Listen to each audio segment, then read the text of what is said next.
Good morning, everyone. Bon dia, buongiorno, calimera to all the colleagues all over the Europe South Network. Welcome to this Border and Protocol Delivery Group Industry Day, organized for Europe South region. This Industry Day is an opportunity to bring together UK government colleagues and business from across Southern Europe, including Portugal, Cyprus, Greece, and Italy, to ensure that all understand the detail required to import goods to Great Britain. We are now 11 months into 2021, and so business have adjusted well to the new requirements following the end of the transition period. This is thanks to the efforts that business in the EU, but also in the UK, have made to ensure that they prepared for the new procedures. And in today's webinar, UK government experts will talk you through the preparations required for January 22 and beyond. Business have faced a range of challenges over recent months as they recover from the global pandemic, which has impacted supply chains across Europe. This has been particularly felt by the agri-food sector, where new requirements and importing products of animal origin were due to be introduced at the start of the last month. In recognition of the challenges being faced by business, rather than introduce new import controls at this time, the UK government has set out a pragmatic new timetable for introducing full border controls.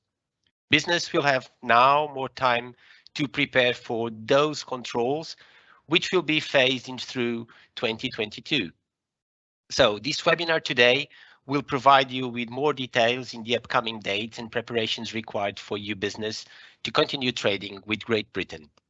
Please use today's Industry Day to ask your questions, as there are a number of expert government officials available to answer your queries.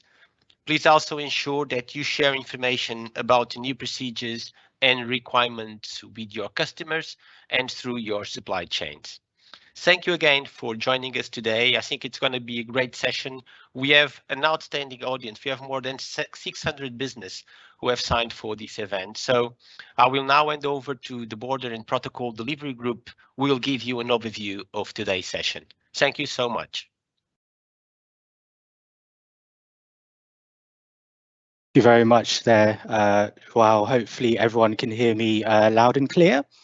Thanks for kicking us off. So just by way of introduction, my name is Shaheem Ahmed. I work in the Border and Protocol Delivery Group, which is a wing of the Cabinet Office. Essentially, we are a cross-government team, so we work with key policy departments who are, of course, bringing together the various EU exit plans for the border. So, for example, whilst HMRC have responsibility for customs, DEFRA for the agri-food controls and the SPS regime, and DFT, for example, on traffic management plans, our role is essentially to bring all of that together into a coherent plan for the border. So lots of work to do, of course, ahead of the new import controls coming into force. So we're working very closely with colleagues from various departments, some of whom are on the call with us today, and you'll hear from them throughout the course of the morning. So of course, please do ask questions as we go along. It's designed to be interactive. Our colleagues and friends from across departments are here to assist with any queries or issues that you may have at present. So before we kick off and go into the detail, I was just going to move on to a couple of things. The first is around the recording of this webinar, and we'll of course share with you the slides as well as any Q&A which we don't pick up during the course of the event. We'll take it away and ensure that we provide you with all the answers. And then moving on, so we are also running a Slido, which I just wanted to make you aware of. I'll just quickly run through that before setting out the agenda. So Slido, we just ask that everybody use their mobiles or alternatively their desktops just to log on to www.sli.do and then use the hashtag BPDG. Just to answer a question, and we're just sort of collating your responses, so please do sort of register for that, and I think my colleague has put the link in the Q&A chat function along the side. So just finally on the agenda, so just to quickly run through the plan for the day. we'll be kicking off with my colleague from HMRC, Nahid, who will run through some of the customs procedures for imports into GB. We'll then move on to DEFRA, who will cover the SPS procedures, followed shortly by Kent and Short Straits, which will be led by my colleague in Border Protocol Delivery Group. We'll then go on to UKCA markings, which will be a slot led by Claire from Bays, followed by single trade window, which is essentially a piece of work, a project which we're running, which very much focuses on the longer term as well. And then we'll be running through a case study or two. So as I explained earlier, we in Border Protocol Delivery Group are essentially responsible for pulling together, the various plans and controls that departments are working on. And so the process maps are essentially designed to bring all of this together. We'll then move on to the Q&A session before we close. So as you can see, we've got a pretty packed sort of agenda. So without further ado, I think I'll hand over to Nahid from HMRC. Nahid, over to you if you can hear me loud and clear, I hope.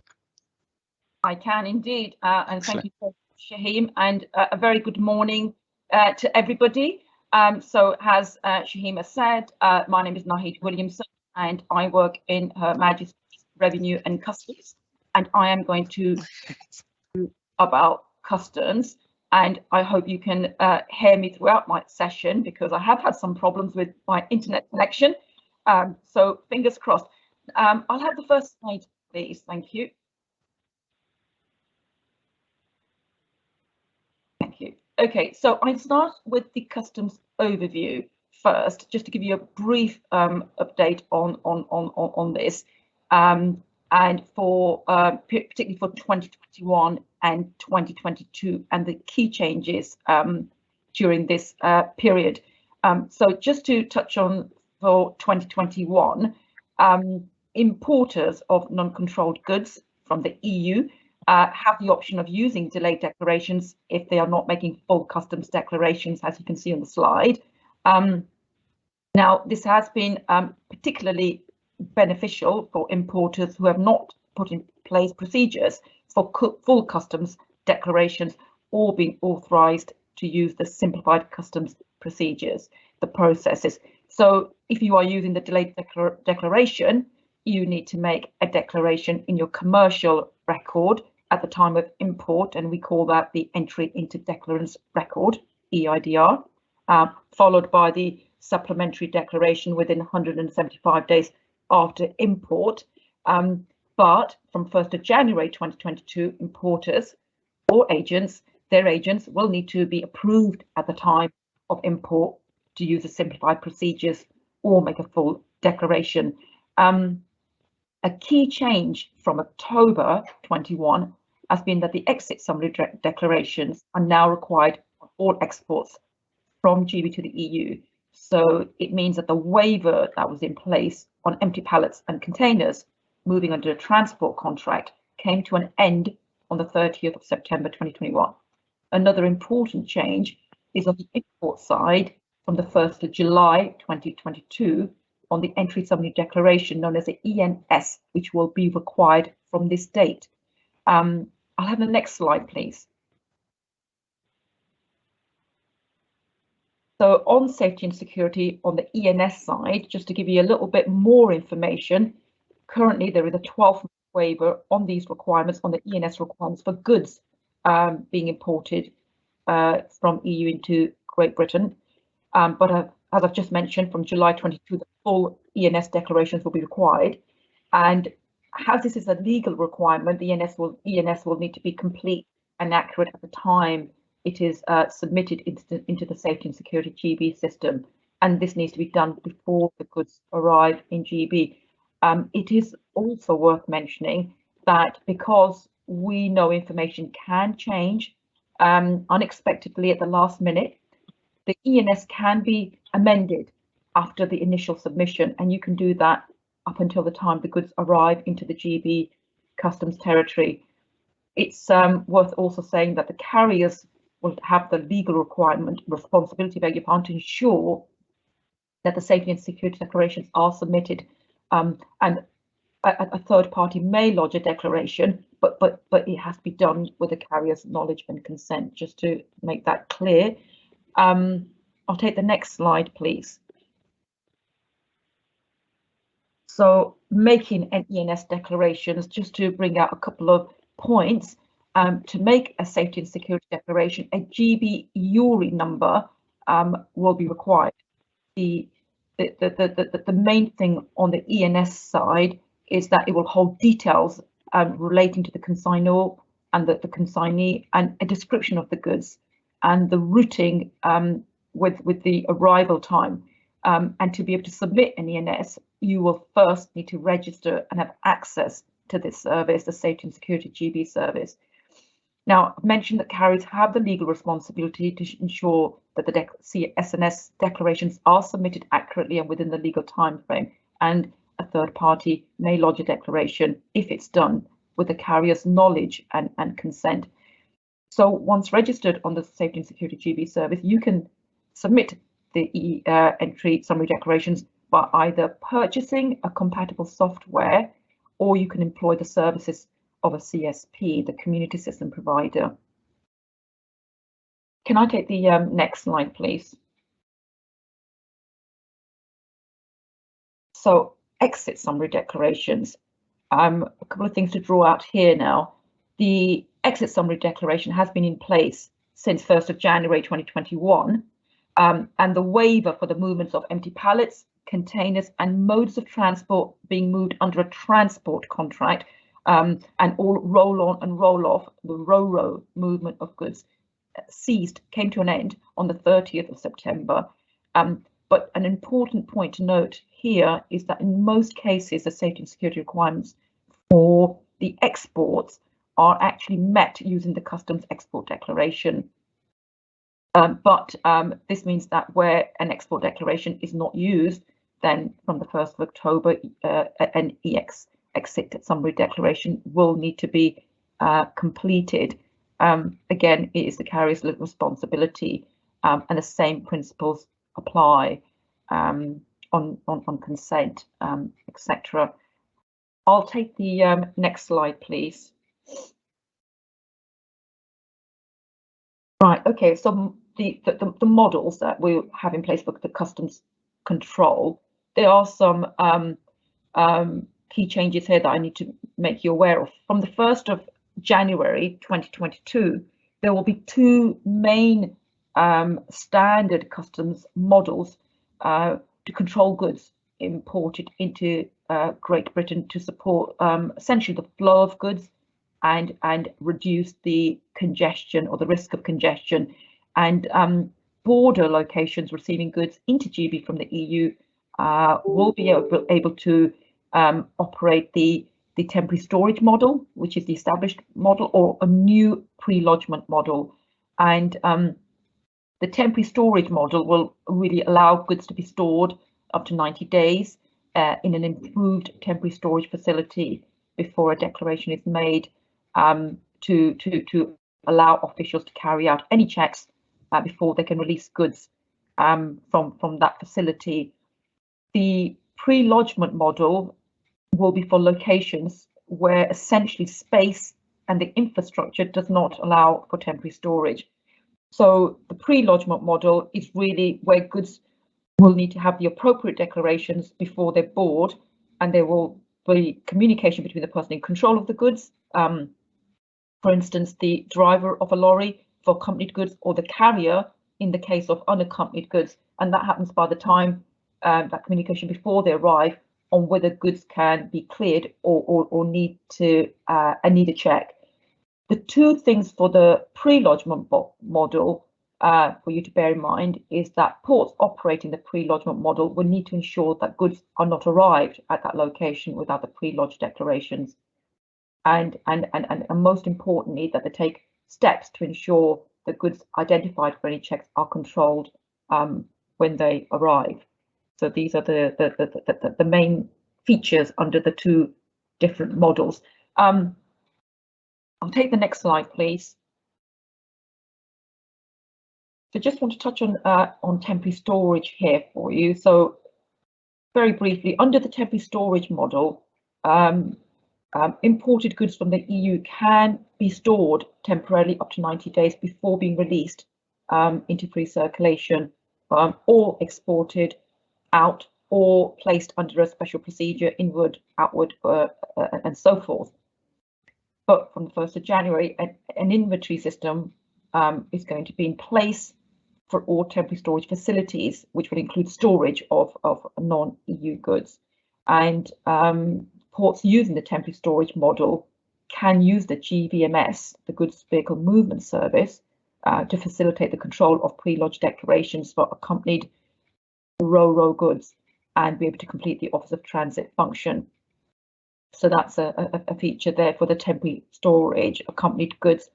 I'll take the next slide, please.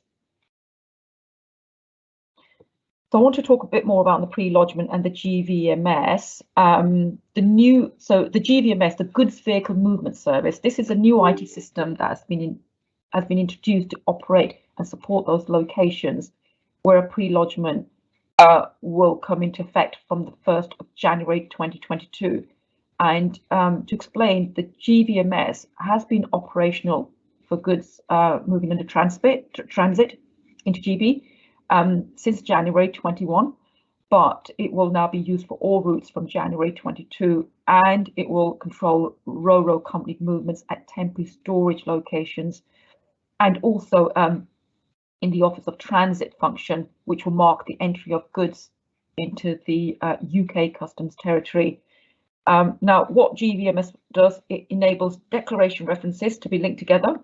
So really that the driver or haulier, for example, will only need to present one single reference, which is called the GMR, the Goods Movement Reference, at the frontier to prove that all the necessary declarations have been pre-lodged for the goods on the vehicle.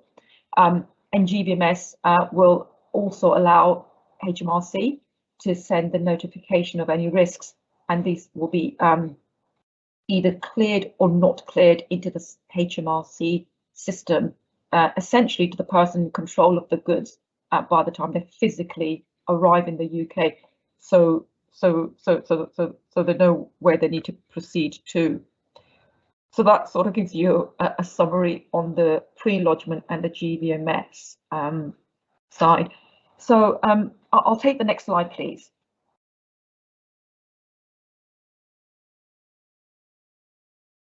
So GVMS for transit.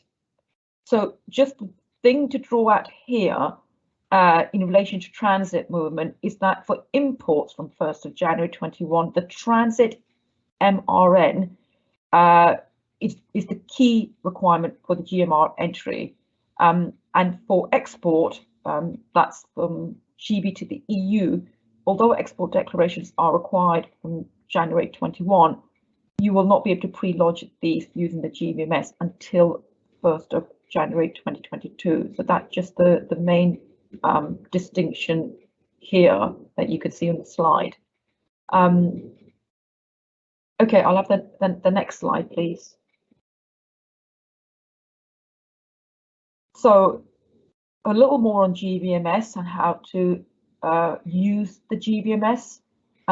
So this will be now for both UK and EU hauliers. They will need to take a number of steps to register for the GVMS and create a GMR, Goods Movement Record. This means having a government gateway account, whether this is an existing or a new account, but as long as the account was used to create the GB URI, they will need a GB URI, which is the Economic Operator Registration Identification Number, to be able to access the GVMS.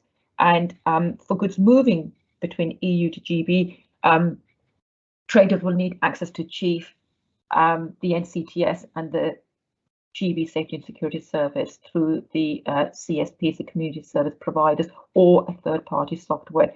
And again, for hauliers and carriers, they will also need to have respective the access to the various systems, to GVMS, GB Safety and Security, and that's all set out in the slide here that you can see. I'll take the next slide, please. Okay, I don't know how well you can see this, but it's just a slide that gives you sets out the GVMS input process and the steps. It's the different steps involved for moving the goods. Essentially, what happens before they arrive at the EU place of exit, and once they actually leave the EU place of exit to make the crossing. These slides will be shared with you afterwards, so you can see the detail when you get these slides. So I won't go through these just now with you, and I'll take the next slide, please. The Common Transit Convention. Okay, now just going to be very brief here, because this is about moving goods under CT and the various functions under the Common Transit Convention. But the information here again is quite self-explanatory. As you can see, and it will be in your slide pack. So I'll move on to the next slide, please. So transit is a main feature for goods moving, as well as you will know. And I want to talk a little bit more about, in detail rather, on transit. And draw out some important points here and highlight the very common mistakes when transit movements are not correctly discharged at the office of destination or by the authorized consignee. But to explain, when your goods arrive at the destination country, it's important that the TAD, which is the transit accompanying document, it's presented to the office to the customs at the office of destination. This is the customs office, or the premises of an authorized consignee, which could be your own or your agent's premises, so that they can inform the NCTS system that the goods have arrived. So even if your goods have been presented to an office of transit at the border in the country of destination, the haulier will still need to attend an office of destination or the premises of an authorized consignee to end the transit movement. If you end the transit movement, the guarantee will be released. If you don't end it, the guarantee will not be released. And if you do not, again, discharge your transit movement and the guarantee is not released, the problem will be that the traders will end up reaching their limit on the guarantee itself, which will mean that if your limit is reached, it will cause a significant disruption to your supply chain, and new transit movements will not be able to be started. I'll take the next slide then, please. So again, diving a bit more into transit and avoiding common errors. Now I want to raise some further points here, that if a transit movement is closed on NCTS before the goods have left the EU, this will be regarded as being legally non-compliant. This is where a consignee closes off the transit movement before the goods have actually been received. And in those circumstances, as the goods are no longer under a valid transit movement, they will be held, stopped at the border, held for checks, and possibly incur penalties. Now, there have been examples of paperwork mistakes, so it is important to highlight that if the papers are not in order or correct information is actually missing, information such as the weight, volume, or description of goods, then the movement cannot be discharged on arrival, and again the guarantee cannot be released in those cases. I'll take the next slide, please. So again, just a bit more on transit, as more on the office of departure side now. A key message I want to highlight here that's just as important is getting the office of departure right.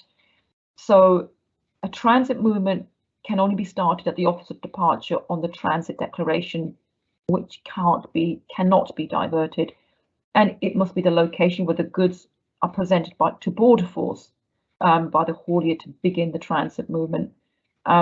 And on the office of transit, it's making sure that the office of transit you are traveling through is included in the transit declaration. The office of transit is the port of entry into the customs area. It is not the port of exit that you are leaving behind. 2 points here. To make this process simple and easy, the transit declaration must include each office of transit you report to on your journey. And what this will do is help the movement to be processed quickly at each location. And the second point, if you are bringing goods into the UK on behalf of someone else, it's also to make sure that they know of the route you plan to take in advance. And if they are aware of that route, they can declare the correct office of transit. So these are the two important markers I want to highlight in this slide for you. I'll take the next slide, please. Okay, so GB import VAT. Just a couple of things on this VAT slide. As the slide sets out here, you can see VAT, the postponed VAT accounting is available to VAT registered businesses for imports from anywhere across the world, including the EU, up to 31st of December 2021. And there are certain circumstances where importers must use the postponed VAT accounting. After that date, the use of the PVA will be optional in nearly all of the different circumstances. For three things here, for delayed declarations or the simplified procedures and entry in declarants records, importers must use the PVA in those circumstances. And the PVA is available but optional to traders who do not use the delayed declarations. Secondly, the non-VAT registered traders will be able to pay VAT at the point of declaration. That includes the supplementary declaration. And also, lastly, the non-established taxable person are also entitled to use the PVA, but they must hold a UK URI and instruct an agent to make the declaration on their behalf. So these are the couple of things just to set out for you on the import VAT slide. Can I have the next slide, please?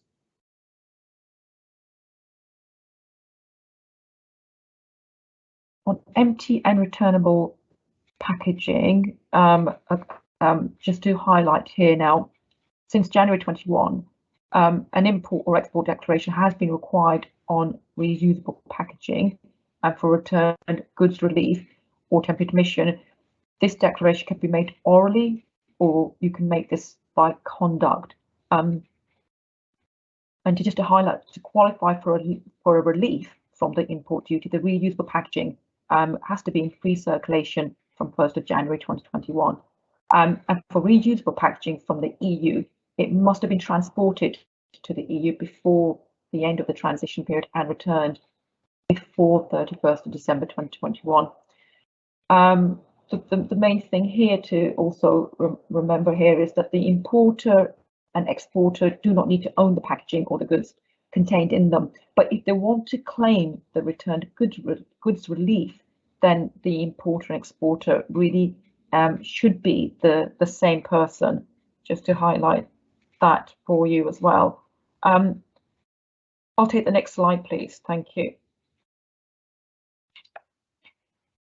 Okay, so I just want to briefly touch on rules of origin and explain that under the UK-EU Trade Cooperation Agreement, the TCTA for origin preferences means that traders need to classify their goods first and check that the goods meet the rules. So to make a claim, the importer can use a statement of origin made by the exporter to prove that the product is originating, or they have the option to use the importer's knowledge that the product is originating. So there's two ways of making a preference claim. And also to mention about the registered exporters and the REX number in the EU is the exporter's reference number, which is required where the consignment has a total value of €6,000. However, in the UK, the exporter reference will be the economic operator and identification number, and that's the URI number. So just to highlight that distinction in the slide for you. I'll take the next slide, please. Okay, so an overview then on preparing for 1st of January 22 and what that means for customs. Okay, a couple of things to be very clear here is that this basically summarizes the key changes that you need to prepare for. And as I've said, the first important step, the first important step for you will be to agree the Incoterms. And as these are commercial arrangements, you should take proper steps to agree the Incoterms in advance to ensure that there is a clear understanding who will be taking the responsibility for which part of the transaction. This will make it easier for you to share information internally within your supply chain, and it will ensure a smoother transaction for you. Now, getting ready also means applying for any authorizations and IT access, such as GVMS and the simplified procedures, etc. And I've just been through the key dates and the changes that you'll see. There's a summary of key dates for January, where full import declarations will be required unless you're authorized to use simplified procedures. And for July, the safety and security declarations and imports will be required. So that's just sort of a brief picture on preparing for January 2022. That's the end of my presentation on customs, and I'll hand you back. Thank you so much. Thank you very much, Naheed. Just before we move on to my colleague Kirsty, who will give a presentation on SPS procedures, I just want to quickly flag that we have another Slido poll that is now open. So I will put the link into the Q&A chat. So if you could follow that and answer question 2, that would be great. Also, I can see that a few people have started to ask questions using the Q&A function. That's great. Please continue to do that throughout the event. And I can see that my colleagues are already answering some of your questions, so thank you. And we will come back to all the questions as part of the Q&A session at the end. So I will hand back over now to Kirsty, who will take us through exporting food and drink from the EU to GB. Thanks, Kirsty. Thank you. Can I just check that you can hear me okay? Yeah, we can hear you loud and clear. Thank you. I am going to keep my camera off because the internet isn't very good where I am, and I'm a bit worried about it. So just my voice you'll hear. So good morning, everyone. My name is Kirsty Warren, and I work for the Department for Environment, Food and Rural Affairs in the UK. Thank you.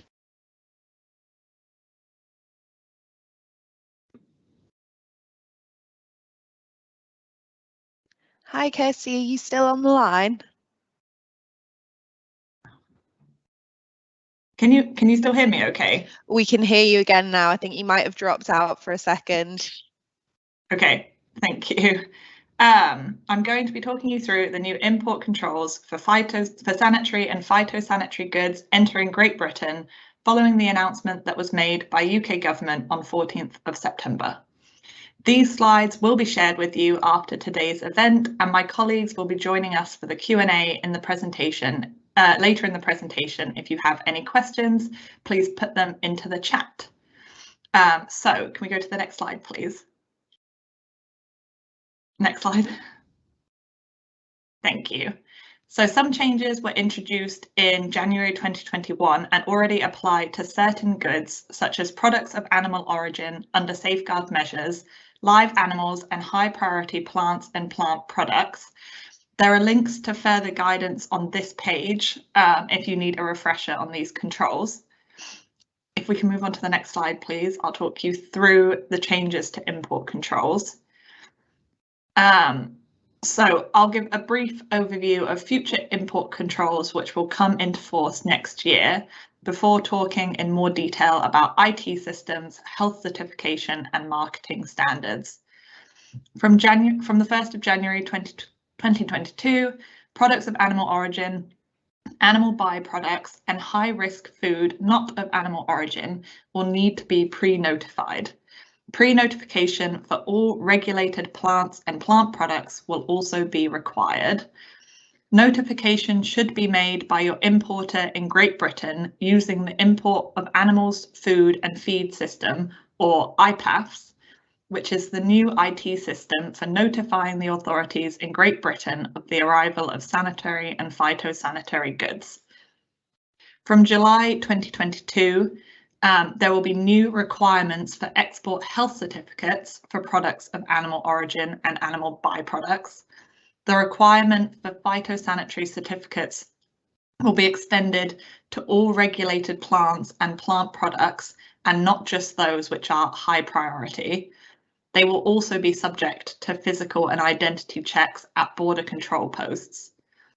Sanitary and phytosanitary goods will also need to enter Great Britain through an appropriate border control post to enable physical checks. However, physical checks of live animals will continue at places of destination until notified otherwise. Can we go to the next slide, please? So what do you need to do for 1st of January? All sanitary and phytosanitary goods will need to be pre-notified using the IT system IPAFS. It is the responsibility of your importer in Great Britain to submit a pre-notification on IPAFS. In order to submit a notification, they will need the following information.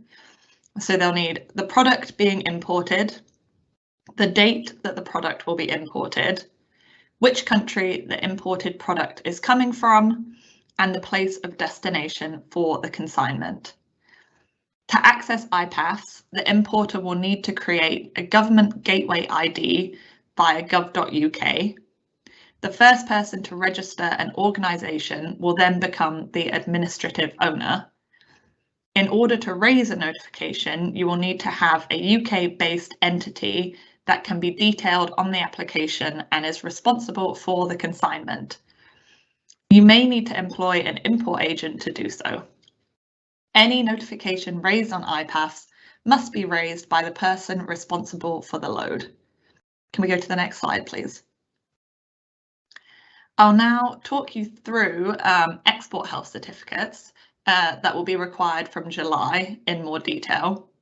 So it is the EU exporter's responsibility to obtain the export health certificate, which will be issued to you by the competent authority in the country from which you are exporting from. A certifying officer authorised by the competent authority must complete the official certificate. They could be an official veterinarian or official inspector as defined by the relevant EU retained legislation. The EU exporter must send an electronic copy of the health certificate to their importer in Great Britain, and the original must be presented with the goods to the border control post. Your importer in Great Britain must upload the electronic copy of the certificate to IPAFS as part of the pre-notification process. Any official sanitary and phytosanitary documents that are required to accompany the health certificate will be specified on the relevant health certificate. Other documentation may be required depending on the commodity, such as a catch certificate for marine caught fish. Model health certificates are available on gov.uk, and you can use these to check the specific requirements for your commodity. I must stress that these are examples of the certificates, and the real certificates will be issued by the relevant competent authority in your country. There are more details about how these certificates are filled in on the link at the bottom of this slide. If you cannot identify an appropriate health certificate, you should speak with your importer in Great Britain and then also check gov.uk for an import licence. If there's no import licence available, you will need to complete an IV58 form and send it to the Animal and Plant Health Agency. Links to that are available on this slide. Can we go to the next slide, please? Thank you. So from 1st of July 2022, Phytosanitary certificates will be required for all regulated plants and plant products. A phytosanitary certificate is a statement from the Plant Health Authority that the consignment has officially been inspected, complies with legal requirements for entry into Great Britain, and is also free from quarantine, pests and diseases. The phytosanitary certificate will need to be obtained from the Plant Health Authority in the country where the supplier is based. The inspection for the phytosanitary certificate must take place no more than 14 days before the consignment is dispatched, and someone in the inspecting Plant Health Authority must sign the phytosanitary certificate within the same 14-day period. You will also need to upload a copy of the phytosanitary certificate on the import IT system Peach if you need to pre-notify your consignment. Can we go to the next slide, please? Thank you. So we tend to get a lot of questions from businesses about composite products, so I'm going to cover this quickly for you. Just to clarify what I mean by a composite product. So these are food products that are intended for human consumption only. They contain a mix of processed products of animal origin and plant products used as a main ingredient, so not just added for flavouring or processing. To give you a few examples, that could include a ready meal lasagna, pork pies or mayonnaise if it contains more than 50% egg.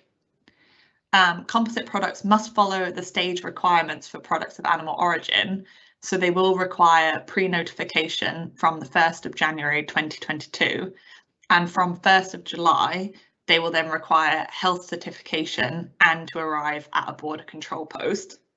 However, there are a few exemptions. So goods are exempt if they contain less than 50% processed animal product, no meat product, and they meet the requirements set out in legislation outlined on this slide. If your goods contain any meat product or more than 50% animal product, it must be pre-notified using IPAFs.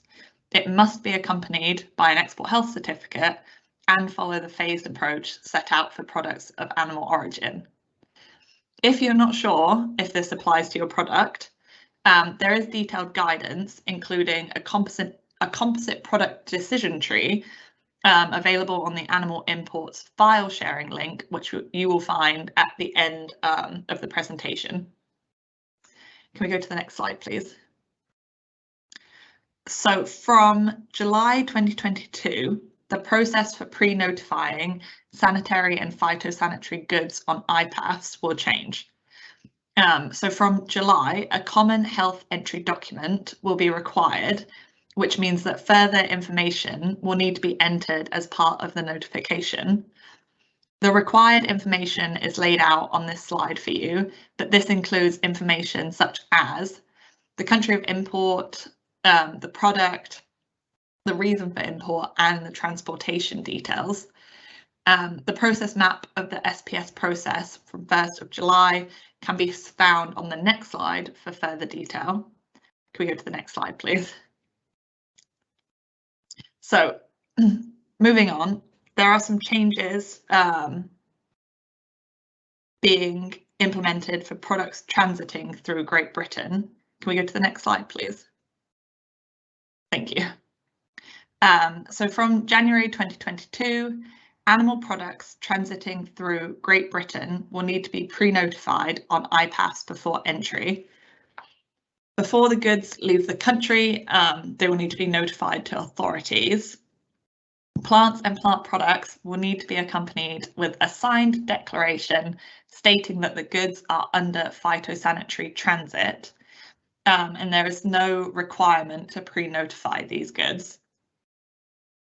Then from July 2022, consignments transiting through Great Britain will require an export health certificate and must enter and exit through a point of entry with an appropriately designated border control post. Can we go to the next slide, please? So the next issue I'll touch on is groupage. And by this I mean the commercial grouping of multiple consignments within a single sealed trailer or container. There are 4 models that have been developed for importing groupage loads from the European Union into Great Britain. These include, so the consolidation hub method, where different consignments are brought together at a single approved premise. The certification takes place for all individual consignments by the certifying officer. Group consignments are then loaded and sealed before they leave for the onward destination. Then we have the sequential or single model, which facilitates pickups from multiple sites. So the certification takes place at each site. A seal is applied to the overall load at each pickup point, then removed and replaced at the next pickup. This method is reliant upon a certificate of non-manipulation. There's also the linear or multiple pallet model, which is designed to facilitate pickups from multiple sites with certification at each collection point in the chain. So this requires pallet level sealing. Sealed pallets are then added to the means of transport and the individual seal number on the pallet recorded on the export health certificate. There is no requirement for a certificate of non-manipulation with this model, but it does require the presence of a certifying officer at each collection point. Then all models may be used in conjunction with each other, as long as general principles around sealing and certification remain.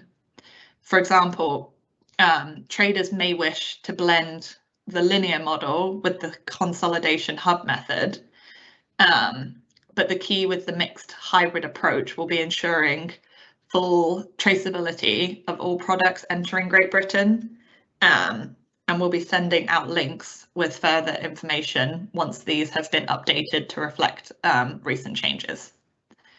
Can we go to the next slide, please? So marketing standards. These will differ according to the product you are exporting, so please do visit the links provided for detailed guidance. From the 1st of July 2022, all hops imports from third countries, so that's EU and non-EU countries, will require a GB attestation of equivalence issued by an authorised agency from the country of origin. Until the 30th of June 2020, imported hops and hop products must be accompanied by one of the following documents. So either an EU attestation of equivalence, which is issued by an authorised agency, or an EU certificate from EU member states only, which is issued by an approved certification centre. Then EU wine imported into Great Britain will require UK DI1 certificates from the 1st of July.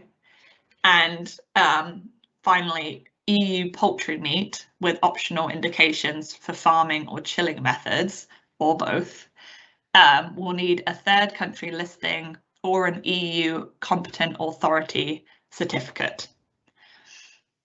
Can we go to the next slide, please? So the UK government established new UK geographical indicator or GI schemes on 31st of December 2020. So now all UK products currently protected under the EU's GI schemes continue to be protected under the UK GI schemes.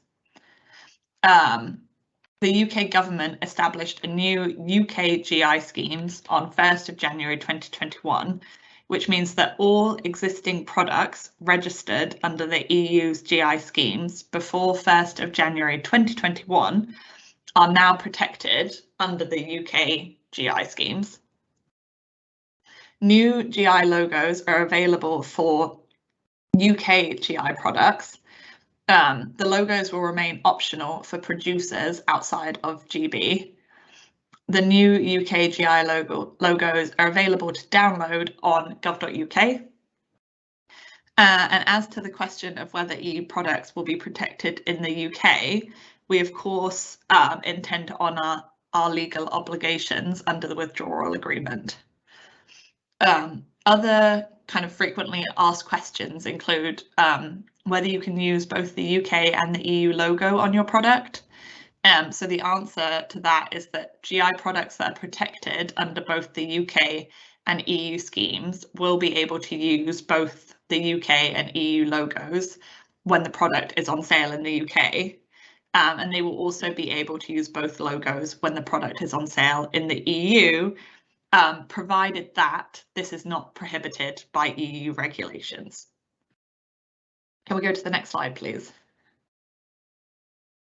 So olive oil is obviously a major export product from Southern Europe, so I'll cover our processes around this.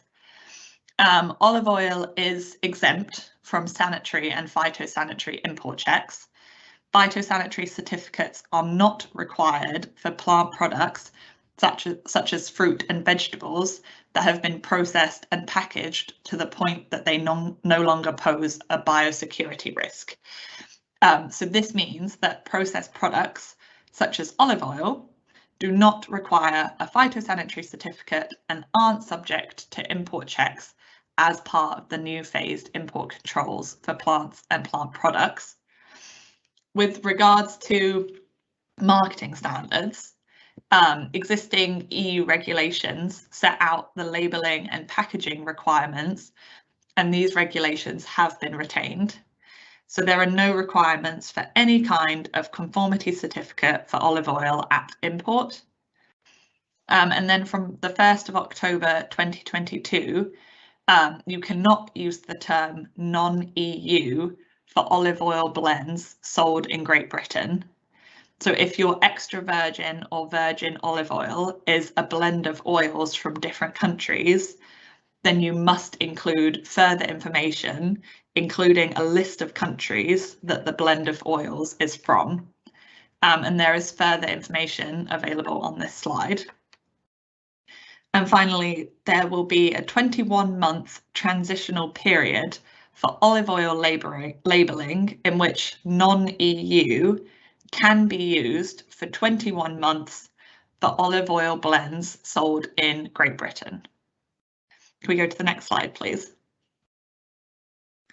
So you may also need to be aware of upcoming controls for organic products and food labelling.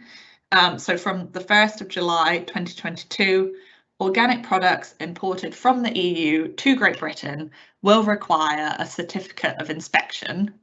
You'll need to use the interim manual Great Britain organic import system to do so. Next slide, please. And lastly, so in terms of food labelling, you have a little longer to make the necessary changes.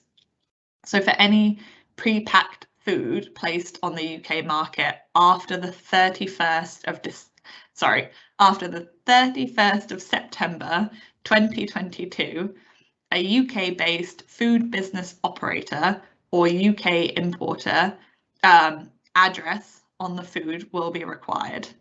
The labelling rules apply once the food is placed on the market rather than when it's imported, and therefore food information may be corrected following import, but before the food is placed on the market in the UK. Overstickering is an acceptable method of correcting information, but an oversticker must not obscure or cover mandatory information. So, for example, the date mark or the lot mark. Next slide, please. Thank you. So that concludes my presentation. Many thanks for your attention. You can access kind of further information through our links in the presentation, and I'll now pass back for the rest of the presentations. Thanks, Kirsty, and thanks everyone for putting your questions into the chat. Please continue to do that throughout the event. I'm now going to pass over to my colleague John Winterburn, who is going to take us through a short presentation on Kent and the short straits. John, are you online and available? Yes, I'm here, Natasha. Brilliant. I'll pass over to you then. Thank you. Thank you. Good morning, everyone. So as Natasha said, my name's John. I work within BPDG as part of the Kent Short Trades team. We're now formally called the Contingency and Location team, but still very much involved with Kent and Short Trades. Next slide, please. So this morning, I'm just going to go through some of the inland border facilities that we have, not just in Kent, but in the UK. So the first slide there in Kent shows you where the locations currently are. So the main one being Sevington Inland Border Facility, which is near Ashford. There's also Ebbsfleet, Stock 24, Dover Western Docks, and then a Dover IBF as well, which I'll give more information about in a few minutes. Next slide, please. As mentioned, there are other inland border facilities outside of Kent, which include Warrington in Northwest, Holyhead, which is in Wales, Birmingham and North Weald as well. Next slide, please. So I'm going to concentrate looking at Sevington first of all. So from January 2022, all short trade traffic that will require checks will be directed to Sevington. After full inbound checks come into effect in July 2022, July next year, traffic will continue to go to Sevington, as well as the Dover sites when they go live, and these will be available at that point. So some of the checks that are completed at Sevington will include CITES, the ATA TIR Carnets, traffic management, Office of Destination and Office of Transit compliance checks, as well as border readiness checks. The stays at Sevington are limited to 2 hours, and an IBF app is available for drivers with smartphones to help you to get processed onto the site as quickly as possible. You can also use the service to tell HMRC in advance that you're attending an IBF facility because the goods that you're moving are either going to an office of departure or office destination, are covered by the ATA Carnet, or need a CITES permit. Next slide, please. So the departments currently on site at Sevington will be HMRC and Border Force, but the department agencies who will be on site as of the end of the year will be HMRC, Border Force, DEFLA and DVSA. The Port Health Authority will also have a site section within there as well. So the capacity at Sevington at the moment is 1,095 total places. That includes 550 holding spaces, 300 contingency freight management spaces and 245 swim lanes. It has got to be said that the capacity that I've quoted there is what we expect from January 2022. However, the site is still evolving with changing requirements. Therefore, the actual number may not be realised. It's also good to understand that if Sevington should be closed, drivers will be advised of the closure and will be redirected to another site, which will be one of the ones that I highlighted earlier, so North Weald, Ebbsfleet, Warrington or Birmingham. Next slide, please. Thank you. So future Kent sites, as mentioned before, Dover IBF. So this is a further HMRC site that's being developed at Dover with the aim of coming online from the end of next year, end of 2022. This site will act as a location for inbound and outbound transit of goods to and from the UK, providing a facility for which custom checks can also be implemented 365 days a year, 24/7.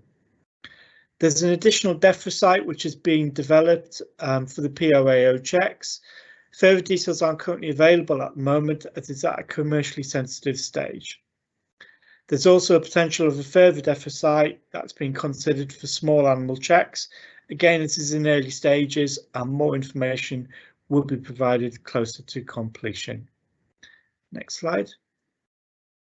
And I think that is the end of my slides. So again, thank you for listening and I'm happy to take any questions when they come around later on.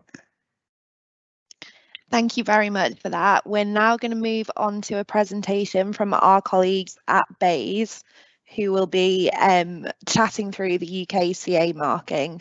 So Claire, are you online? I am, yes. Thanks, Tasha, and hello everyone. As Tasha said, my name is Claire McKee and I am from the Department of Business, Energy and Industrial Strategy. and I sit within the goods regulation team. So I'll be chatting just briefly today a bit on the UKCA mark, which is of course the marking for the UK's regulatory regime. Next slide, please. So to give an overview of the timeline for adopting the UKCA marking and key steps, the UKCA mark, it can be used now. It's accepted in the UK, and in some cases, for some goods, you might need to use it right now. We announced in summer that the CE mark could be used until December 2022. This allows an extra year for businesses to prepare and build a new UKCA mark into their production lines. But we are urging businesses to prepare and to use the UKCA mark as soon as possible, rather than leave it until something last minute. From the 1st of January 2023, the UKCA mark must be used for most manufactured goods. Until December 2023, the UKCA marking can be applied via a label or accompanying documentation, just to provide a little bit of an extra ease of measure for businesses as well, so assist them getting ready. From the 1st of January 2024, the UKCA mark must be applied to the product directly where it is required. Next slide, please. All other UKCA requirements are the same as they were for the CA marking. So if your product requires a CA mark, then it is likely to meet the UKCA mark. Businesses will still need to use a UK approved body if third-party testing is required by the conformity assessment body. And responsibility for labelling and address on a product by the 1st of January 2023 is the same. So that's the responsibility of the importer. Requirements for placing products on the Northern Ireland market are the same. So that means either the CE marking must be used or a combination of UK and CE marking. Next slide, please. Until December 2021, businesses do not need suppliers declarations from suppliers in place at the time the goods are exported. They will be needed at the point of export from the 1st of January 2022 onwards. You will only need suppliers declarations for goods that influence the originating status of the final product. Imported goods that the product specific rule allows you to use do not require a supplier's declaration, and each consignment of goods can have a separate supplier's declaration or long-term supplier declaration to be used. There's some further guidance on that, which will be found in the slides that will be disseminated at the end of the session. So that's all from me. Thanks for listening, and I will pass back to Tasha. Thank you very much, Claire. Thank you for that presentation. Just to say to the audience that that line was a little bit crackly in places, but we will be sharing the slides afterwards so that you can read those in your own time. So I'm now going to hand over to another Border and Protocol Delivery Group colleague, Vicki Owens, who is going to speak through the single trade window. So Vicki, are you there? Hi, Natasha. Yeah, can you hear me okay? We can. Brilliant. Thank you. Perfect. Thanks a lot.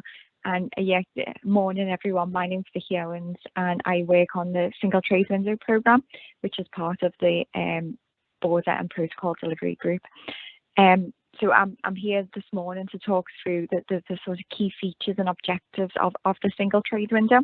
Unfortunately, I'm dialing in by phone, so I will try and remember to move us on through the slide pack as I am presenting. So what is the single trade window? So the single trade window is a single entry point to fulfill import, export and transport obligations and helps facilitate cross-border information management and streamline processes. The single trade window will transform the way traders and governments interact at the border. Currently, users have to submit the same information to multiple systems across multiple organisations.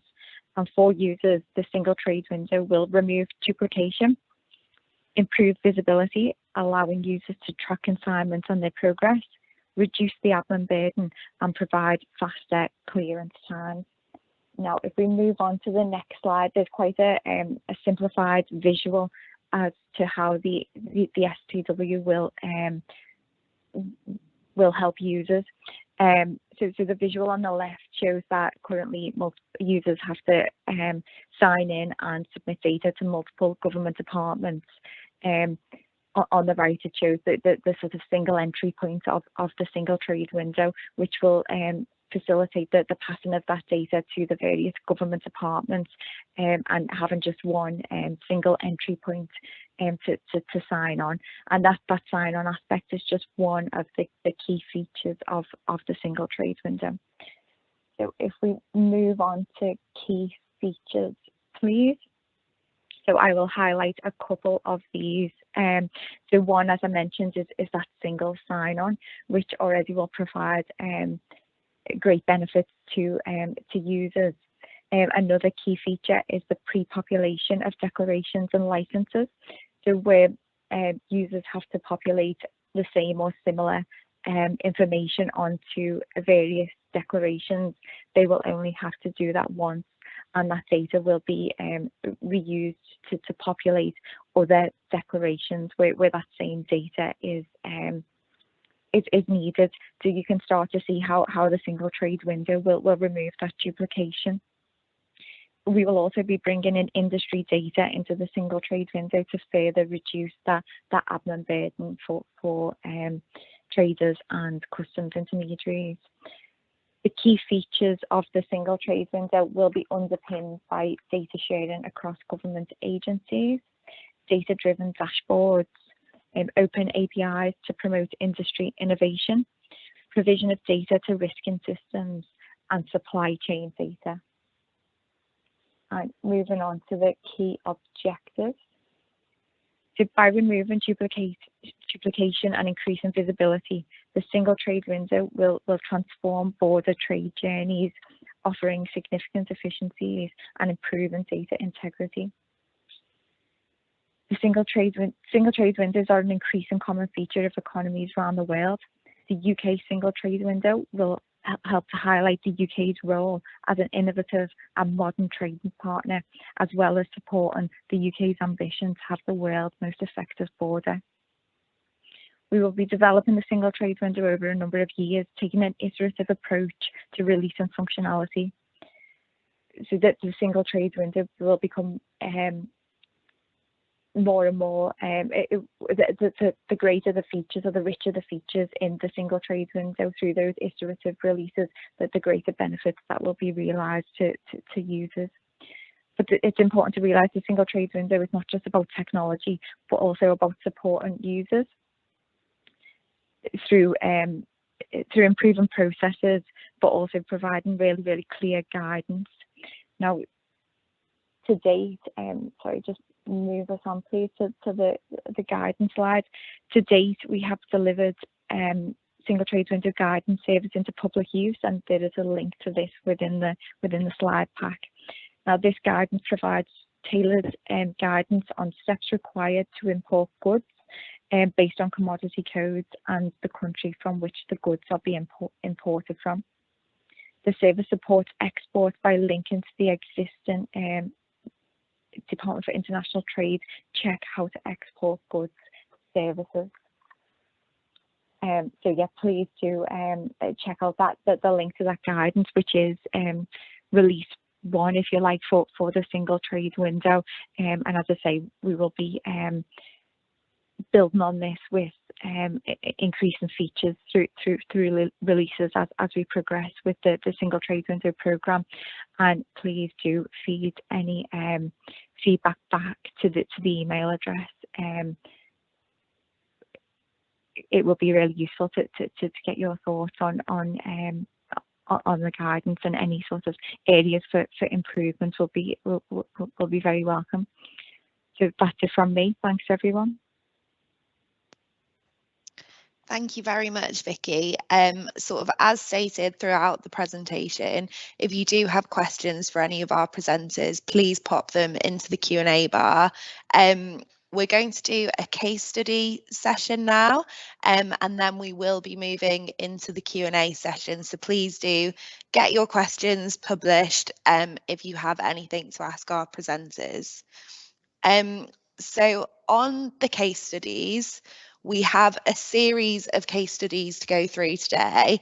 There are 6 case studies in total, and I'm sure you'll be pleased to know that I don't intend to sort of go through each of them individually in a lot of detail.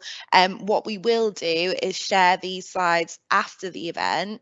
So the intention is that you can all take these case studies away and sort of study them in your own time so that you can see the different steps.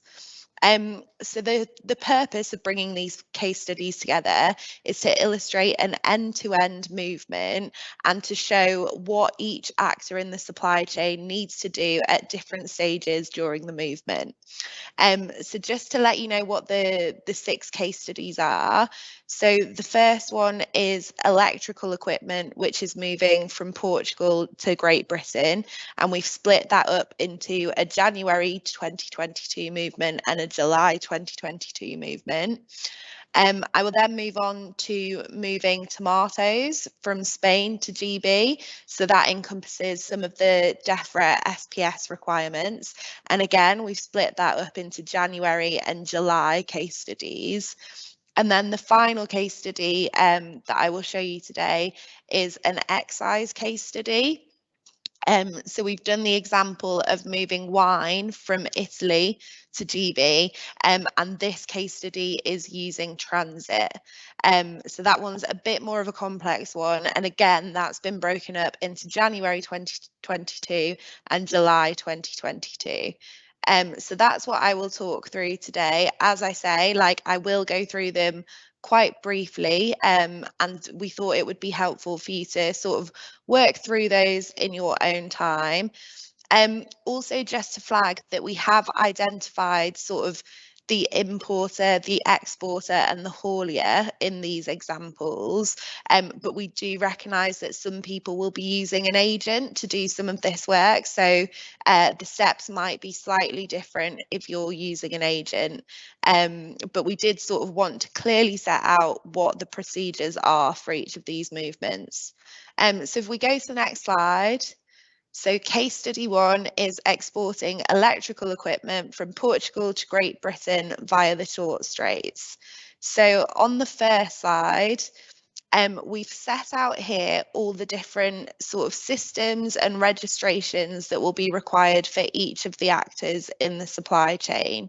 So you can see on the top line there under EORI numbers, Damien, the EU exporter, has to apply for an EU EORI number. Claire is the UK importer and she has to apply for a GB EORI number. And then the haulage company, because they're interacting with customs systems both in GB and the EU, they have an EORI number for GB and for EU. What I also have listed on that side is registering for Chief. So Claire, the UK importer, registers for Chief and she does that using her EORI number. And she also has to register for a community system provider. There's more information and links to gov.uk on that slide. Also, because this movement is using the pre-lodgement model, the haulage company will have to register for Gvms. So they'll need their GB EORI number, and there's further detail on that slide about how to register. So if we go to the next slide, so I appreciate that this is not the easiest slide to read. There's quite a lot of information on there and sort of apologies for how that looks on the screen for you. But as I say, we will be sending this around after the event so you can go through it in more detail in your own time and read through each of the steps. So as I said earlier, we've set up what each person in the supply chain needs to do and when. And in this case, the exporter is responsible for the export and the importer is responsible for the import. So I will just go through sort of some of the steps here. So the first thing that Damien and Claire need to do is to ensure that they have agreed their terms and conditions. So that's called Incoterms, so that it's clear exactly who is doing what at the border. So Damien will then submit the export declaration in Portugal. And because this is travelling via the short straits, he needs to submit this export declaration with Portugal as the country of export and France as the country of exit. So it's important that that is, on the export declaration. As he's submitting a combined export declaration, he doesn't need to submit a separate exit summary declaration.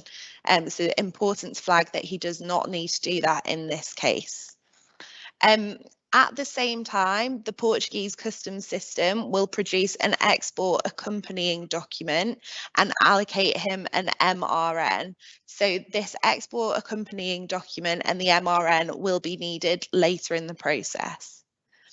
As this is a pre-lodgement example, whilst Damien is submitting the export declarations, Claire must also pre-lodge her import declaration, and this needs to be done before the haulage firm moves the goods to GB. So she submits the UK import declaration using Chief, which is the system that was spoken through earlier, and this produces an MRN which she gives to the haulage firm. So the haulage firm then uses the Goods Vehicle Movement Service, GVMS, to input the import declaration. They create a goods movement reference number, which is a GMR, and the GMR links the MRN for the GB import declaration with the intended vehicle and crossing detail. This GMR number, the goods movement reference, contains the MRNs for all of the goods the driver is carrying. So if the driver is carrying goods from other exporters or to other importers, then the GMR would contain MRNs for all of those consignments.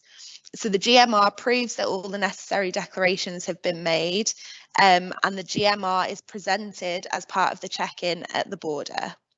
So the haulage firm then gives this good movements reference to the driver, and in this example the driver is called Joe, and he also has the MRNs for the export declarations.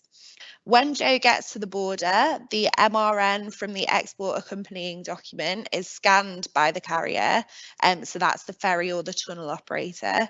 And when the truck embarks on the shuttle or ferry, the export is discharged by the carrier's IT system, which communicates with the French customs system.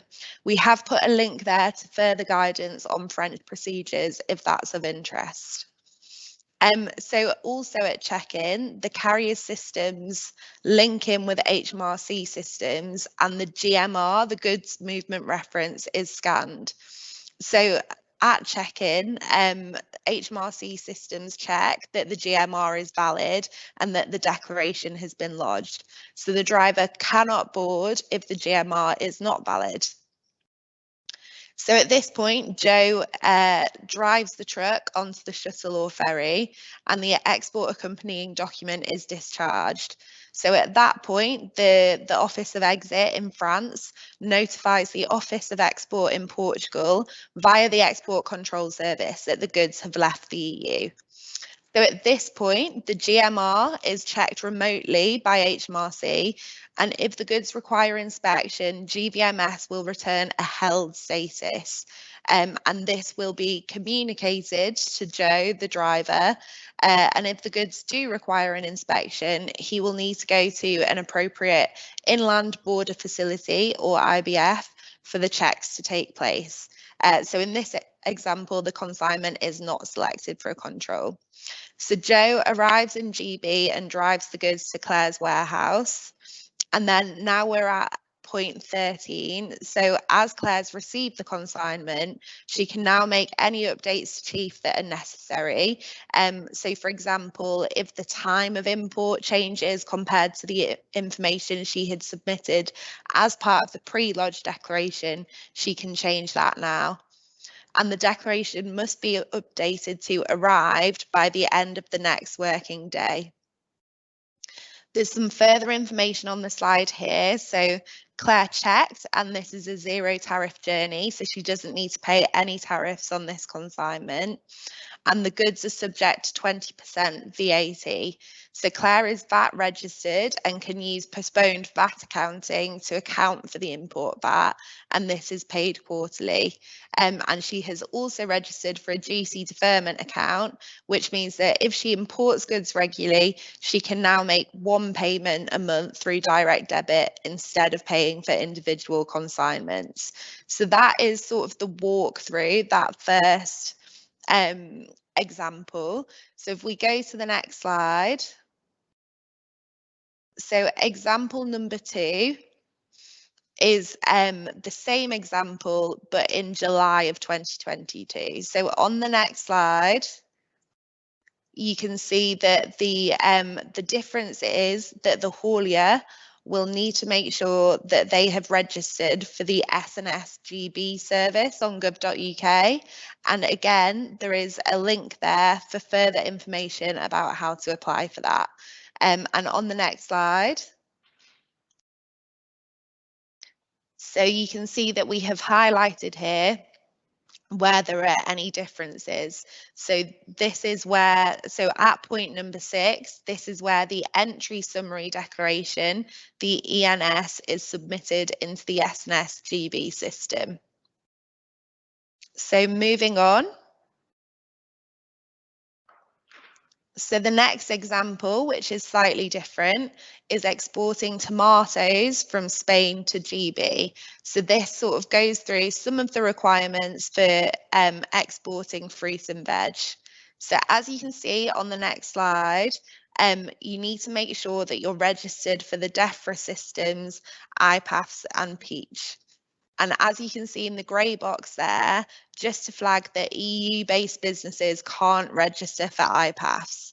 So you'll need to be established in the UK or use a UK-based representative to register for IPAFs, as the IPAFs notification must be raised by a UK-based entity. So on the following slide, you'll see that this looks quite similar to the slides on electrical equipment, but what we have done is added in the requirements for fruit and veg. So I won't go through this one step by step. I think that might be a bit too much this morning, but please do take these slides away and digest them and come back to us if you have any questions.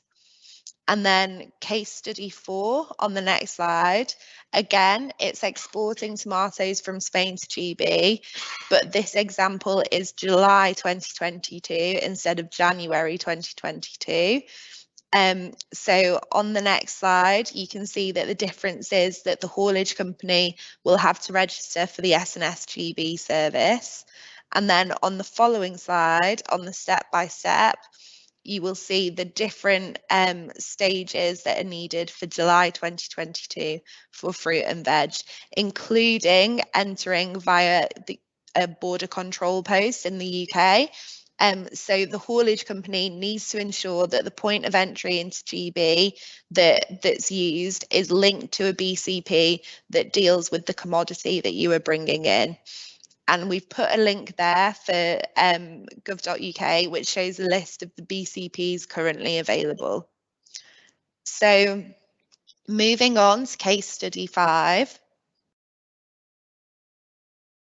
So this one is exporting wine from Italy to GB via the short straits using transit. So this is an excise example where we're using transit as well.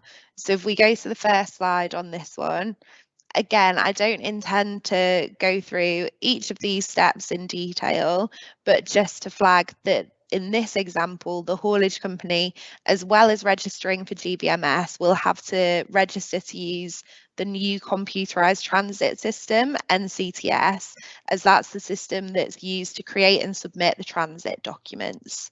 And just to say that procedures for registration might vary in EU member states, so check your guidance in your country for that. So on the next slide, this is the step-by-step for exporting wine from Italy to GB via the short straits using transit. So firstly, just to say that VI1 certificates are not required for EU imports into the UK. So just to flag, on wine imports from the EU, you do not need a VI1 certificate. So again, I won't go through this sort of in great detail, but just to say that this slide goes through all the different transit elements that the importer, exporter and haulage company will need to do, including the office of departure, office of transit and office of destination stages, and moving through the EU and into GB with the paper transit accompanying document, the TAD document. So if we go to the next slide, as I say, I will leave these for you to read and digest in your own time. This is the same example, but in July. So if we go to the next slide, this shows you the registrations that are required, and on the step-by-step on the following slide, we've just highlighted that an S&S entry summary declaration will be required.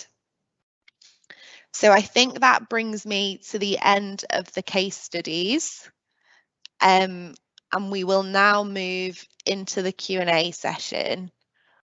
So let me just see which of my colleagues are available and online, and I think we might start with some questions for HMRC. So I'll go for some of the questions that were asked earlier in the event, and I can see that my colleagues from different government departments have been answering some of your questions in the chat, but it'd be good just to get a bit more flavour for some of these questions. So Nahid and Claire, I think you're both online. I think one of the first questions that we had was about EORI numbers, and how can an EU haulier have a GB EORI if it's not a GB company? Would one of you like to come in and just talk through EORI numbers for a second? Hi, Tasha. I don't know if Claire's still online. Claire, are you online still? I wasn't sure whether we still had Claire. Maybe not. If you could go ahead then, Nahid, and chat through the EORI question. Right. Okay. So specifically, what's the can you just run by the question for me on what the actual interest in EORI is? It who can apply for the EORI? What's the actual question? Yeah, so the question was, how can an EU haulier have a GB EORI if it's not a GB company? And I think the answer is that you don't need to be GB established to apply for a GB EORI. Can you confirm that? You've got that right, yes. So to get EORI number, really essentially the thrust is that your business needs to have premises based in the country. So for an EU entity, if you are business based in the country you're importing or exporting from, really the idea of being established, you can apply for a EORI. And just to really make it very clear on that point, in established, it's really where you have premises, either a registered office or a HQ, where you've got technical resources or HR related business taking place. So that's your grounds for getting a EORI.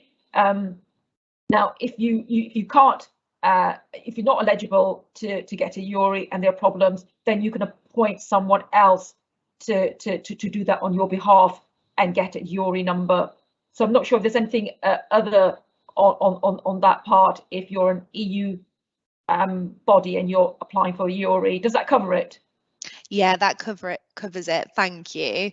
I think there were quite a few questions that came in on GVMS and the pre-lodgement model. So I'll run through those next. And I know that some of them have been answered in the chat, but again, I'll just go over some of the questions that we've had in today's session. So one of the first ones was, does the pre-lodgement have to be created by the UK side or by the EU side? Naheed, would it be you answering that one? Well, it's as it says, pre-lodgement. So before you're moving the goods from EU to GB, you have to do that in advance before the goods leave. So it's exactly as we've set out in the slide deck. I'm not the expert on GVMS, so I wouldn't be able to give you too much of the detail that you're looking for. But we have provided the links, and if we need to, we can give you the actual step-by-step links on that. So yeah, it has to be done in advance from the EU side. I don't know if that sort of helps to pin that down. Thanks, Naheed. That's useful. But I think just to clarify, I think the pre-lodgement is done in the UK customs system. That the pre-lodgement is done in chief. So I think that has to be done by the UK importer or by a UK agent. We will come back to that one in the chat, and I think there's further detail on there. So thank you for that one. There was also a question, is GVMS needed for both the GB importer and for the EU exporter? So I think basically if you're a haulier moving the goods to the UK, then you'll need access to GVMS. I don't know whether there's anyone else online who would like to add further detail to that question. I'm not sure you've got anybody else from our side who can come in on that at the moment. What we can do, Tasha, is come back with a fuller response on that, which will be more helpful. Great, thank you. And just for the audience, just to let you know that we are keeping a record of all the questions, and we will get back to you with a completed Q&A document. So if you feel like your question hasn't been answered fully, then hopefully that Q&A document will do that for you. And then there was a question as well about what's the difference between GMR and GVMS. Naheed, do you want to answer that one? Well, essentially GMR is the reference that you pull out of GVMS. So that's the distinction is one is a platform, one's an IT platform, the goods movement vehicle GVMS system is the IT government IT platform. The GMR is the reference that you pull out to create the reference for moving the goods. So GMR isn't the platform, it's a reference. GVMS is a platform. If I can make that sort of distinction, I don't know if that helps. Yeah, that's great. Thank you. And then someone asked, is it required to create a GMR if goods are moving under transit? And I think your colleague Mike answered that one in the chat and said that goods moving under the Common Transit Convention from the EU to GB will need a GMR in order to fulfil the Office of Transit function. Mike, I don't know whether you're online and have anything further to add to that one. Hello, just unmuting. No, that's the current basic model. Pre-lodgement for the GB import declaration and for the Office of Transit function to operate, the GMR will be required before the goods depart from the EU, so before they board the vessel. Great, thank you for clarifying that one. And then there was another question. I don't know, we might need to go back on this one. Please can you advise how hauliers will communicate the UCN numbers when exporting goods?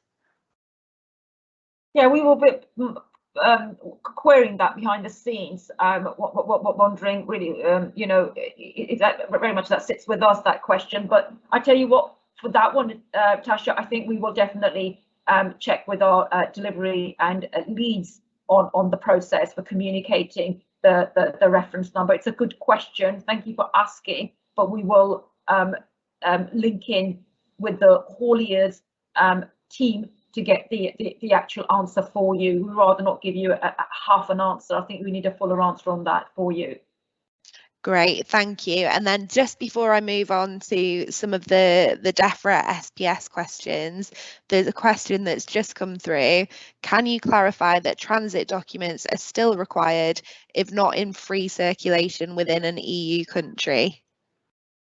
Right, very specific, isn't it, on transit? Yeah. If I haven't got a transit person, we don't want to say something that might not be the full answer. Can you take that one away as well? Because we don't have a transit person. We normally do, unfortunately not today. So let's come back on that one as well. Okay, no problem. So we will get back to you on all of these questions. Thank you for submitting them.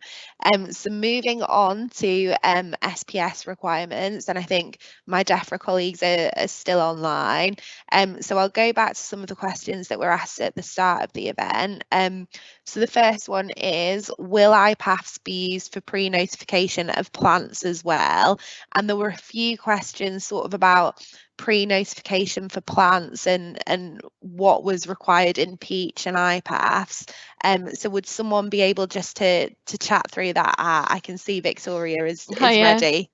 Hi, so in answer to the IPAF sort of question, so for plants and plant products, IPAFs is basically going to be phased in over a period of time. So if traders are currently using the peach system, they should continue to use the peach system until they're notified to move over to IPAFs. New traders from January 22 onwards will need to register onto IPAFs and use IPAFs for pre-notification. So it's a slightly complicated picture, but it's because we are sort of gradually moving people over to IPAFs. So if they're currently using it, they should continue to use peach. If they're not, then they should use IPAFs from January 2022. So I hope that's clear. And with regards to sort of PCs, so high priority plants, as we all know, have been checked from January this year, so January 21. They will continue to move to places of destination and need pre-notification and PCs as they do now until they move to BCPs in July. Phytosanitary certificates will not be needed for any other regulated products until July 22. And so all other regulated products will require pre-notification from January. I put in the chat somewhere there is a link that really clearly sets this out, because I appreciate that it's quite a complicated picture of what needs what when, but that link that is in the chat explains it really clearly about what needs PCs, what needs pre-notifications, etc., and how that all works in the phasing. I hope that helps. Yeah, thank you. That was a really useful clarification. And again, just to say to everyone that we will take sort of the links that Victoria has put in the chat, and we will send those out after the event so that you can digest the information on gov.uk as well. So there's another question that I can see has been answered in the chat, but again, it might be useful just to go over and clarify a little bit further. So this is about groupage deliveries of goods of animal origin. And basically saying that at the time that the health certificate is issued and signed by the official veterinarian, it's impossible to know the details of the means of transport that will cross the border. So how can the health certificate be correctly filled in? And there was sort of the final part of the question was, should the details referring to the means of transport be left blank? So I can't remember who answered that question, but is someone able to just expand on that one a little bit and how to fill in the health certificate if you don't know the full details? Good morning. I provided the answer to that question. The certificate is to be completed by the certifying official, never by the exporter, so they know better what they can and cannot do in this context. But there should be every effort made by the exporter to provide the correct information to the certifying officer, and it is expected that by and large you will have to tell them what means of transport and what identification of that transport is going to be for those goods leaving your premises. There is, however, provision for that transport, that means of transport, to change by the time it arrives at the BCP without having to get a new certificate issued for that change. And it is permitted for exporters, their representatives, or the importer who makes the IPAF declaration to advise the BCP of a change in the means of transport details by the time the goods arrive at the BCP. And this should be done, and it should be correct at the time of the pre-import notification in IPAFs. Great, thank you very much for expanding and clarifying that point. Moving on to a couple of other questions. So there was a question about what is the definition for HRFNAO and where can you access a definition and list of regulated plants and plant products. I think just to say to the audience that gov.uk is a really good resource. So if you do have further questions like that following the presentation, then please do use gov.uk.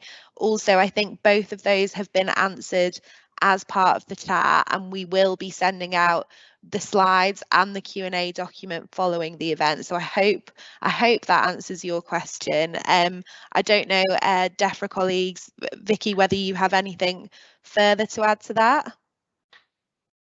No, I think it's probably easier if people look at the list and the link that I've put in the chat, because that clearly sets out what products need what when from January. Brilliant, thank you. There was also a question about honey and beekeeping products.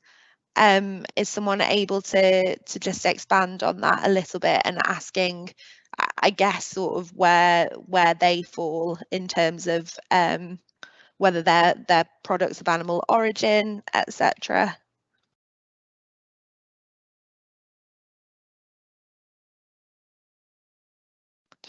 I can confirm that it is a product of animal origin.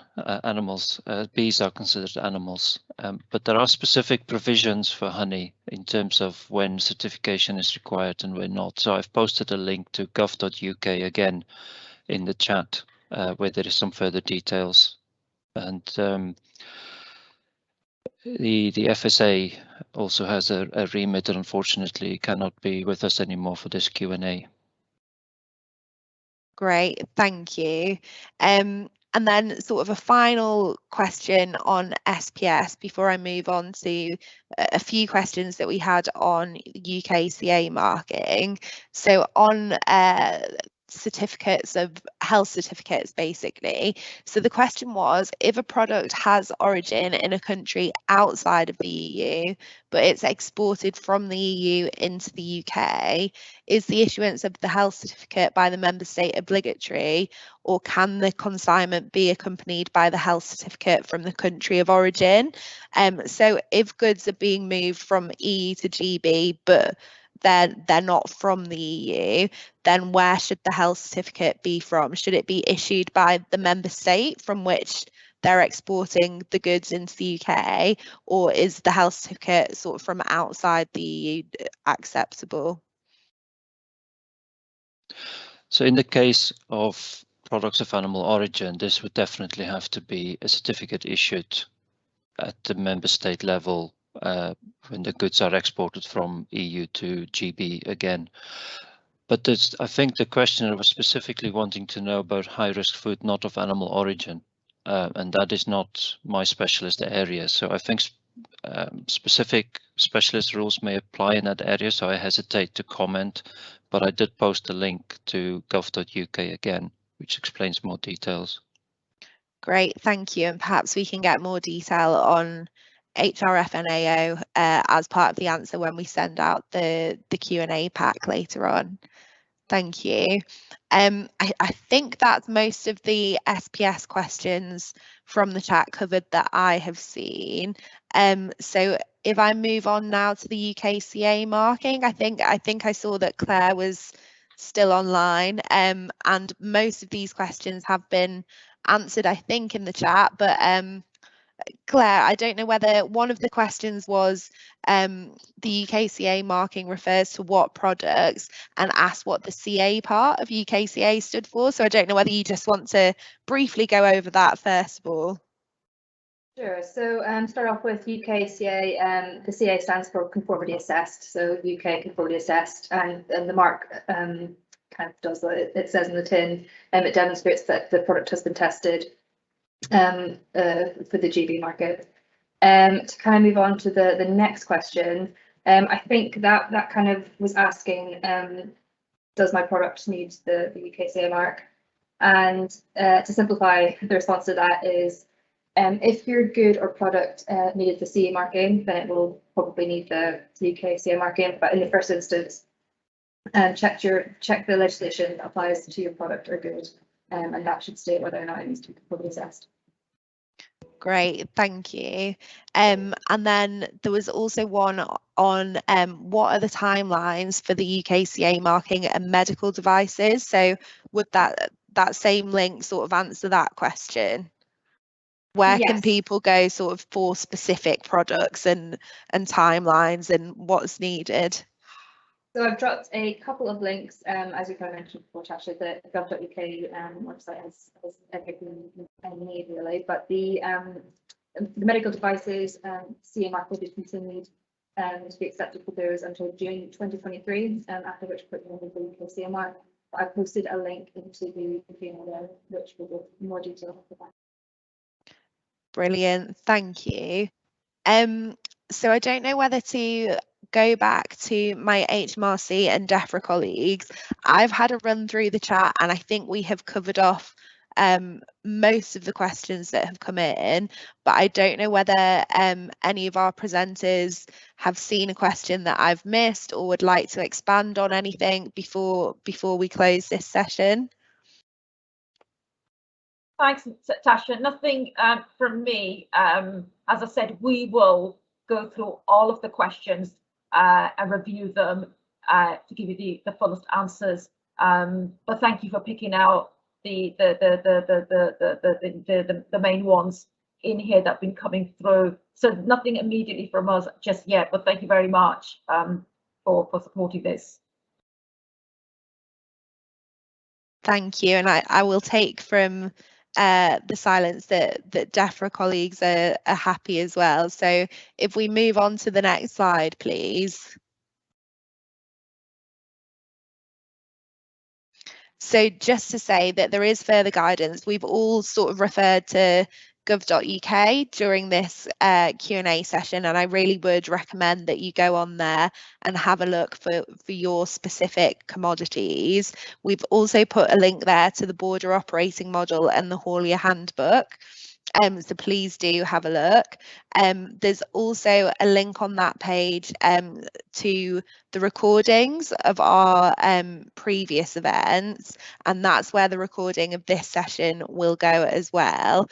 If you do have further questions sort of after exploring all of those links, then please use the email address at the bottom of that page there. So on the next slide, we do have one final Slido question for you all. So I've just put the link into the chat again, and again you can use hashtag BPDG or use the QR code that's on your screen there. So if you could please go online and answer our final question, that would be really great. And there is an opportunity to sort of leave further feedback on the session if you have any. And I think on the next slide, that brings us to the end of our event. So thank you all very much for joining us today. As I say, we will be circulating the slides used during the session this afternoon. We will also be uploading the recording of the event to YouTube and to gov.uk, and we will share the link to that as soon as it's available. And then we will follow up sort of in the coming weeks with a full Q&A readout so that we can make sure that all of your questions have been answered. Thank you very much. Goodbye. Thank you. Bye.